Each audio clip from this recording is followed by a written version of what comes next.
مرغی، گوشت، سبزی اور آٹے کی قیمتوں کے ساتھ ساتھ کوئٹہ میں اب دودھ کی قیمت بھی بڑھا دی گئی ہے۔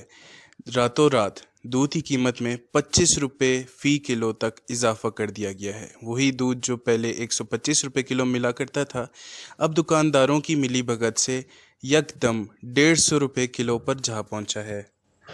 کوئٹہ میں اس وقت عوام مشکل کی صورتحال دوچار ہیں۔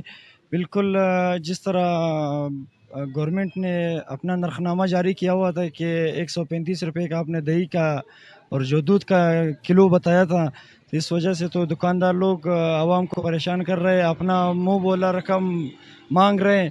تو اس وجہ سے گورنمنٹ کو چاہیے کہ عوام کا تھوڑا خیال کرے۔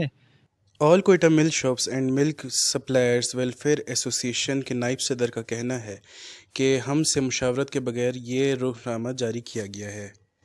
راشن پورا نہیں ہوتا اس ریٹ میں تو نقصان ہی نقصان ہے، اس میں تو 1 روپیہ بھی پیدا نہیں ہے۔ گھر سے ہم لوگ نقصان کر رہے ہیں، یہ نہیں کہ ہم طبیعت داڑھی آپ کو جھوٹ نہیں بولے گا، اللہ ہم کو جانتا ہے، خدا کی قسم پورا نہیں ہوتا ہے۔ راشن ادھر سیلاب آیا ہوا ہے، راشن شارٹ ہو رہے، خدا کی قسم بیماری جدا ہے اس کا۔ ہمارا پہلے 14 روپے مارچنٹ رکھا ہوا تھا کہ 1 کلو کے اوپر 14 روپے مارچنٹ تھا، وہ بھی کم کر کے 110 روپے میں کر دیا۔ ہم دکان کا کرایہ خالی 40,000 روپے دے رہے ہیں، 2 مزدور رکھے ہوئے ہیں، کم از کم 20-25 ہزار ان کو دے رہے ہیں۔ شاپر آپ دیکھ لیں، 1 کلو شاپر 550 روپے کا ہے۔ یہ پچھلے دو دن میں دکان سیل کر دی ہے۔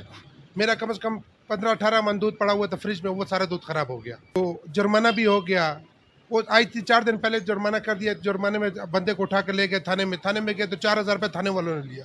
وہاں گئے تو دوسرے دن جا کر 3,000 روپے جرمانہ کر دیا۔ دکان چلو سیل نہیں کیا، لیکن یہ دیکھیں یہ تو بھی جرمانے ہم کہاں سے پورا کریں گے؟ ٹھیک ہے، دودھ میں 10 روپے کلو کے اوپر بچ رہے ہیں، من کے اوپر 400 روپے۔ ہم 10-12 من دودھ بیچتے ہیں، 10-12 من دودھ میں کتنی بچت ہوئے گی؟ ضلع انتظامیہ کی جانب سے نقصنامہ جاری کیا گیا ہے، جس میں دودھ کا ریٹ 135 روپے بتایا گیا ہے، لیکن تاحال کوئٹہ کی مارکیٹ میں دودھ 150 روپے اور دہی 180 روپے فروخت کی جا رہی ہے۔ اس کی وجہ سے عوام بہت ہی بدحالی کا شکار ہے۔ رپورٹر محمد بلال کے ساتھ وش نیوز، کوئٹہ۔